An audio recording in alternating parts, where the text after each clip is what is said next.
Hi friends, today's video is part 2 of a back to school video series focusing on what does the first day of school look like.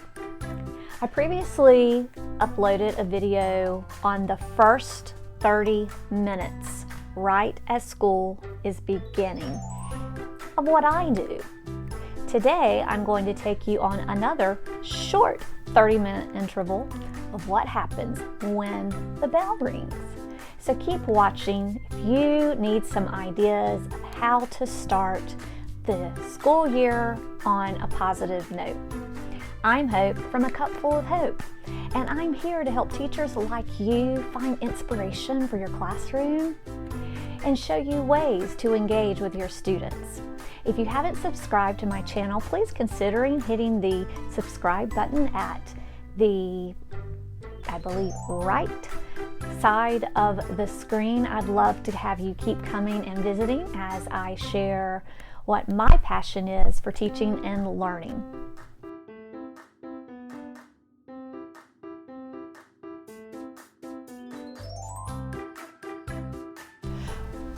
What I want to do now is just show you parts of a slides presentation that I use to guide my instruction of procedures, routines, getting to know you activities, team building, that first day of school.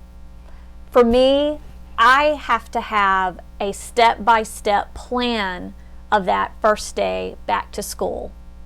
Well, really, probably the first 3 or 4 days back to school, as I make sure that I am explicitly teaching routines and procedures while building connections between myself and my students and peer to peer as well. It's very important that we're very explicit with that teaching. So I have to make basically a slideshow that guides me, and it gives a visual representation of what I want to teach my students and the way that our classroom will be set up. I'm going to show you parts of that presentation. As a reminder, this is only the first 30 minutes of my day.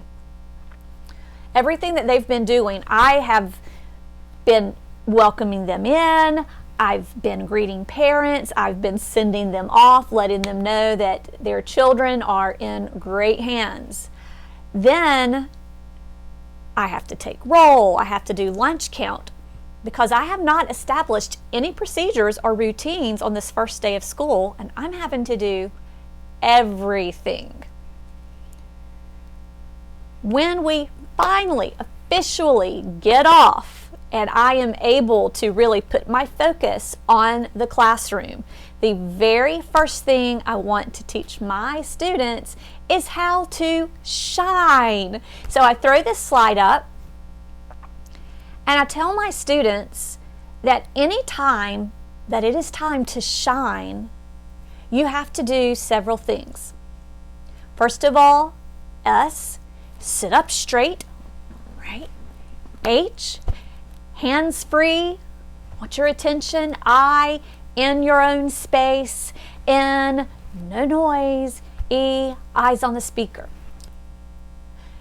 I've often used the Give Me 5 attention getter. That is an excellent one to use, but the last year or 2 years I have used Shine. I actually have a sunshine in my classroom just to give that happy feel in my primary classroom. So that particular acronym for our students, it works great. And when I ask them to shine that first day of school or even the last day of school, they know that they're expected to give me their attention hands-free in their own space, waiting for directions.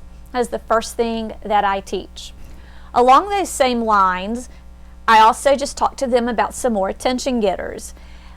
We can look up all kinds of attention getters if we go to Pinterest, if we Google it, if we are watching other YouTube teachers and they're talking about these are the attention getters that I use. We can have an entire list. And I do have a list that I like to use, but I do not use them all in one day or 1 week or really even 1 month or 9 weeks. I only pick a couple of attention getters that I want to use those first few weeks of class to get my students accustomed to giving me their attention and giving me a call back to show me that they are ready to listen and learn. The first basic one that I do is that class, yes, yes. We have a lot of fun with that as we change our voices or we change the volume or the way that we do it. I also like to do hands on top, everybody stop. And it helps me to make sure that everyone's hands are free. If I'm wanting them to specifically get focused, not just stop, but I want them to focus on something, like I want them to focus on the board so they can see what's happening on the board, I often like to just say, hocus pocus, and I have them to call back out, everybody focus on the teacher, or on the board. Wherever I want them to focus, that is the call out that I typically use. I also teach them one more call out, and I use this during transition times, and it's ready, set, and they say, you bet. And typically that's my transition of let's move from the carpet back to our seats. Those are the 4 transitions that I teach. As I'm teaching all of these transitions, after we've talked about them, we play a game. And I just begin to call out the different transitions. I might say, okay, everybody shine, and they have to show me what they're going to do. Or I might say, hocus pocus, and they practice saying, everybody focus. But we make it into a game, almost like a Simon Says game. It's fun, it's upbeat, we're learning about attention getters, and we are also having a fun game at the very beginning of school, and they're finding out that this is going to be a great year. The other routine that I have to teach first thing in the morning is hallway procedures. Now, you may not have to do hallway procedures first thing, but I definitely have to teach hallway procedures immediately because I have related arts first thing in the morning.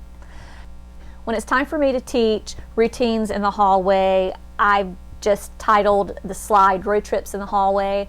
My school has a Journey of Learning theme for the year, so everything that I'm teaching that first few days has to do with that particular theme. We go through how to walk at a normal pace, how far away to stand away from the walls, because we don't want hands all over the walls and the bulletin board displays. We also talk about the side of the hallway that we should walk on. We talk about our hallways, our quiet ways. And then we also talk about when you see someone you know, just give them a little wave or just kind of like a little thumb high five in line. If you have primary grades, you understand why I say to do that. Because when second graders, first graders see their kindergarten teacher, they're going to shout out or even run to Mrs. Smith and put their arms around them.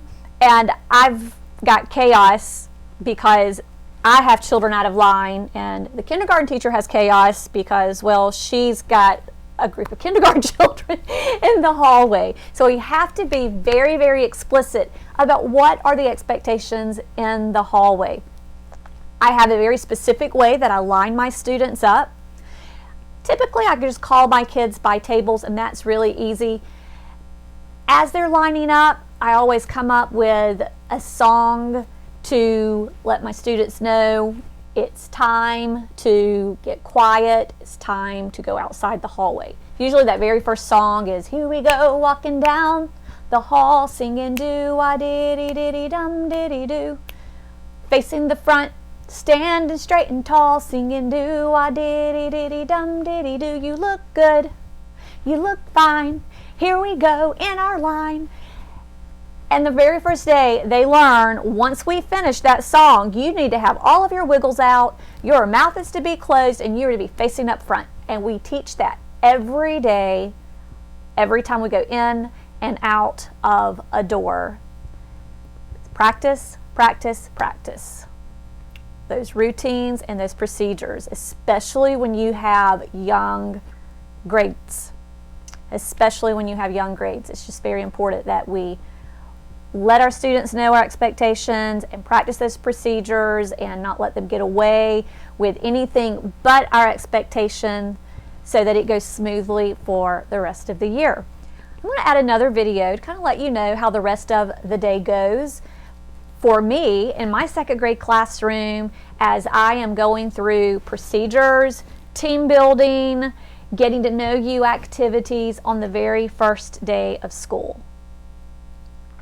When I was a new teacher and really didn't understand the importance of doing team building activities from the first day, giving students time to talk and share, I spent like 2 hours with fourth grade students telling them line by line, this is what we do when we go to the restroom, this is what we do when we go to lunch, this is what we do when we get our papers, this is what we do when we need a drink of water. So I've learned over the years that I need to break those things up to keep the day going and keep it fun and stay energetic. Because honestly, when I did it that way, by the end of the day, I was exhausted because all I did was ever talk. I like a lot of interaction, and I want kids going home on that first day of school saying, this is what we did, this is who's in my classroom, and I'm going to have a great year.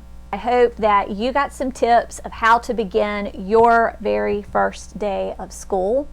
How about giving me a comment below and letting me know what are some things that you do in the very first 30 minutes of your day as the school year begins. Also, make sure that you subscribe if you haven't already subscribed. Click the notification bell as well, because I will be uploading in a couple of days another video that will share what do I do for the rest of the day. I only shared 30 minutes. Thanks again, teachers. Hope that you are having a great year as you prepare for the 2018-2019 school year, and I hope to see you again so we can share a cup full of hope.